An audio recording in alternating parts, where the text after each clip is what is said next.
លោកហ៊ានថ្ងៃនេះជាការដាក់ទណ្ឌកម្មទេគោលការណ៍ដ៏អស្ចារ្យប៉ុន្តែនៅពេលអនាគតអ្នកធ្វើបាបម្ដងទៀតខ្ញុំពិតជាបដិសេធមិនព្រមក្រោកឡើងទេវង្វេងផ្លូវថ្ងៃនេះអ្នកធ្វើឲ្យខ្ញុំបាត់បង់មុខមេឃនោះហើយជារបៀបដែលខ្ញុំចង់កញ្ញាវីលោកហ៊ានទោះបីជាខ្ញុំបានចូលនិវត្តន៍ក៏ដោយប៉ុន្តែអ្នកបានទ្រាំទ្រនឹងបន្ទុកនេះអស់រយៈពេលជាច្រើនឆ្នាំមកគេបានធ្វើនៅក្នុងវាលស្រែខ្ញុំមកពីក្រុមទី2បើអ្នកនៅតែបន្តរំខានខ្ញុំមិនប្រកាន់ការិយាល័យអនុវត្តច្បាប់ដែលគេហៅចូលយើងនិយាយគ្នាទល់មុខគ្នាល្អខ្ញុំនឹងអនុញ្ញាតឲ្យអ្នកទៅនៅថ្ងៃនេះ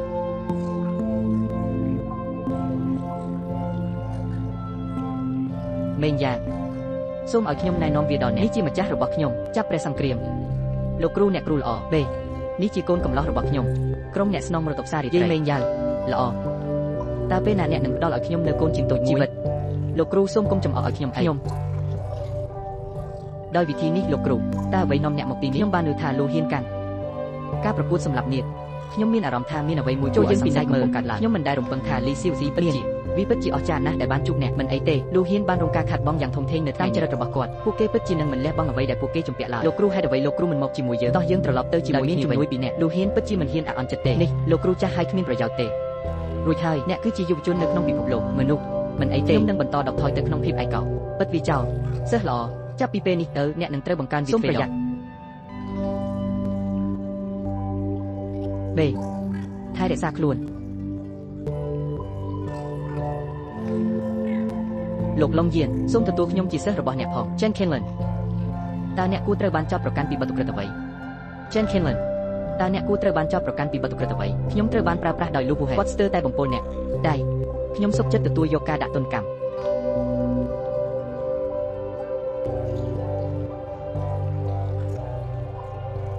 ប្រលឹងពិតខ្ញុំអាចយកអ្នកធ្វើជាសិស្សរបស់ខ្ញុំបានប៉ុន្តែអ្នកត្រូវតែសន្យានឹងខ្ញុំ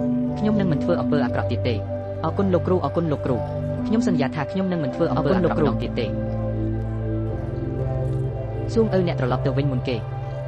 ខ្ញុំត្រូវយកមេងយ៉ាងទៅផ្ទះគឺបងប្រុសចេញខ្ញុំមានរឿងជាច្រើនដែលត្រូវនិយាយប្រាប់យើងពីអ្វីដែលអ្នកចង់និយាយហើយយើងនឹងឆ្លើយតបលោកកណ្ដុរនីត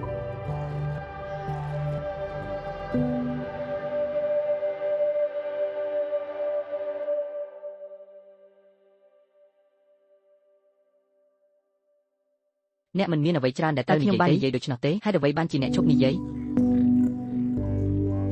បងប្រុសចេងហើយអ្វីបានជាអ្នកចំណាយពេលយូរម្លេះដើម្បីត្រឡប់មកវិញខ្ញុំគិតអំពីអ្នកជារៀងរាល់ថ្ងៃគិតពីខ្ញុំដូច្នេះនៅតែដដែល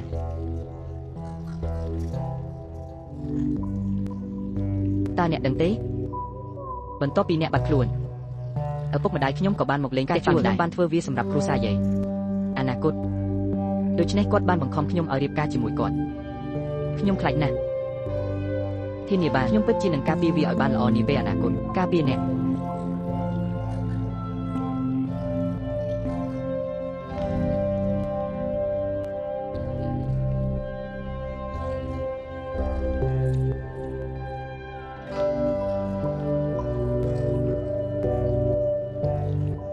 ខ្ញុំនឹងភ្លាម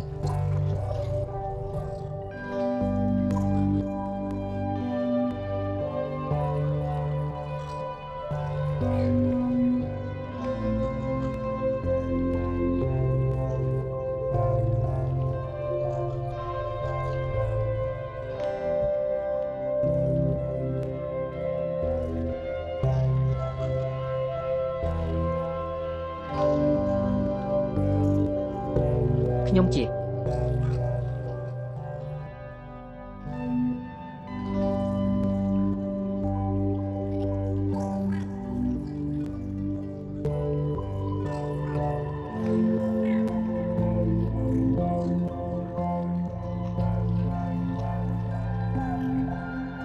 ការគោរពបូជាដល់ម្ចាស់របស់ខ្ញុំជំរាបសួរលោកម្ចាស់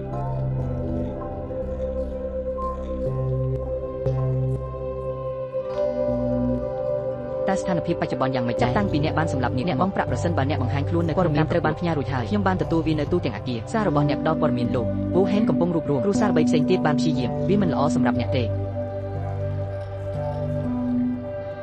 ពួកគេតើអ្នកចង់ធ្វើអ្វីយើងមិនទាន់ដឹងថាពួកគេមានគម្រោងបែបណានៅឡើយទេតែព្រឹត្តិការណ៍ថ្មីមួយនឹងត្រូវធ្វើឡើងក្នុងរយៈពេល1ខែពីឡើងក្រុងរាជពិធីនេះត្រូវបានធ្វើឡើងដោយលោកគ្រូសាធំទាំង4ដែលដឹកនាំជនជាតិភាគតិចដែលពួកគេប្រកាសជានឹងងាកមករកអ្នកកំណត់អន្ទាក់មួយគ្រូសាធំទាំង4គ្មានអ្វីគួរឲ្យខ្លាចនោះទេ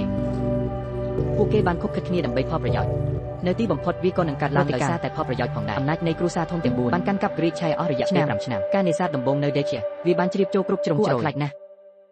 រាងកាយរបស់អ្នកធ្លាប់រងការខូចខាតពីលើចុងសោយ៉ាងខ្លាំងរួចទៅហើយការជាសះស្បើយពេញលេញនឹងចំណាយពេលរយៈពេលមួយ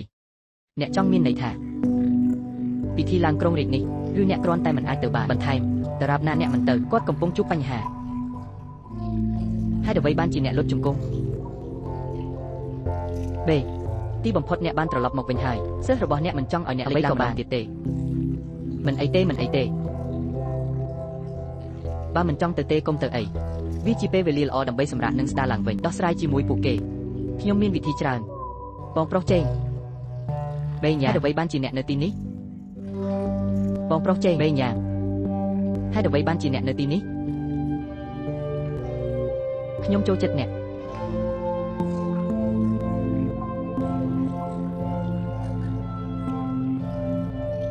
ដោយវិធីនេះរឿងមួយទៀតចូលទៅស៊ើបសួររកខ្ញុំភស្តុតាងព្រមទុនរបស់គ្រូសាយងទៅតាមក្នុងរយៈពេលប្រមាណឆ្នាំបានប្រព្រឹត្តអំពើអាក្រក់ជាច្រើនខ្ញុំនឹងមិនដែលអបអរសាទរអ្នកឡើយបាទចាសសូ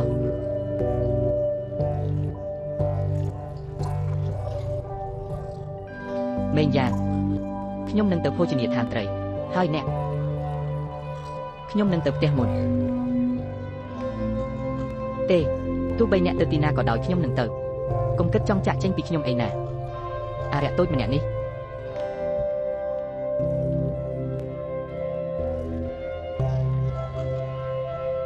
បងប្រុសចេង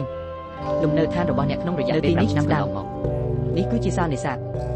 ម្ចាស់ផ្ទះបានជួយខ្ញុំបានសន្យាជាមួយនាងពេលខ្ញុំរួចរាល់ខ្ញុំពិតជានឹងត្រឡប់មករកនាងវិញ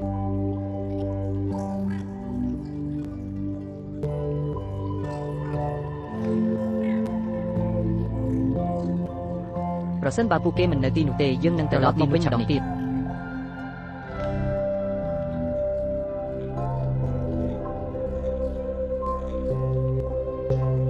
ព្រឹកព្រលឹម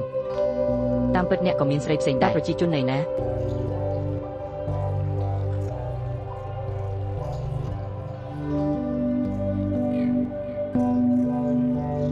តើអ្នកមកដល់ទីនេះតាមផ្លូវដោយរបៀបណាប្រជាជនខ្ញុំនិយាយ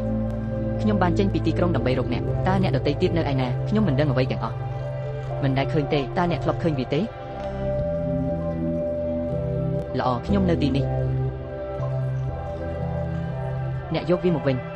អ្នកនៅទីនេះតាមផ្លូវខ្ញុំមិនអាចធ្វើជំនួញបានទេខ្ញុំនៅតែចង់ធ្វើជំនួញអ្នកទស្សនាវាឲ្យខ្ញុំ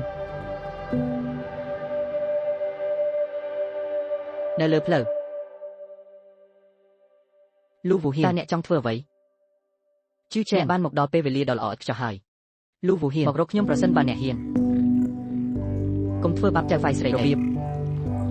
ចង់ខ្លាចជាវីរបុរសហើយជួយសង្គ្រោះសម្រស់ជឿជាក់កុំបារម្ភពីខ្ញុំអ្នករាល់គ្នាប្រញាប់ឡើងហើយទៅខ្ញុំពិតជារំជួលចិត្តណាស់ជាការពិតណាស់ពួកគេពិតជាគូស្នេហ៍ដ៏ផ្អែមឬចាញ់តើអ្នកកំពុងនិយាយអំពីរឿងមិនសមហេតុផលអ្វីបងប្រុសលោកខ្លួនព្រះសង្គ្រោះជីវិតខ្ញុំជឿជាក់អ្នកពិតជាមានសំណាងណាស់នារីទាំងពីរអ្នកស្អាតណាស់ការពារអ្នកនាងល្អជាងអ្នក1000ដង1ដងតើអ្នកជឿថាខ្ញុំនឹងធ្វើឲ្យអ្នកពិការទេលូហ៊ីនបើអ្នកហ៊ានធ្វើបាបនាងថ្ងៃនេះខ្ញុំនឹងយកជីវិតរបស់អ្នកគិតថាខ្ញុំខ្លាចអ្នកមែនទេខ្ញុំបានទុកជីវិតអ្នកការពីលើអ្នកហ៊ានធ្វើបាបខ្ញុំថ្ងៃនេះ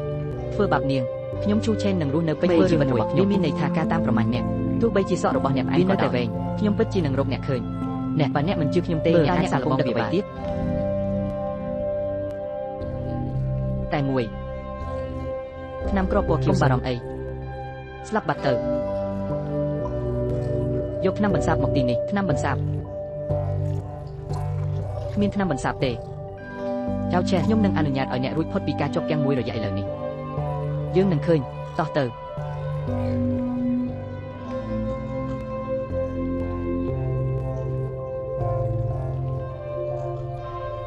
តើវាមិនអីទេក្នុងការដើរយឺតជាងនេះ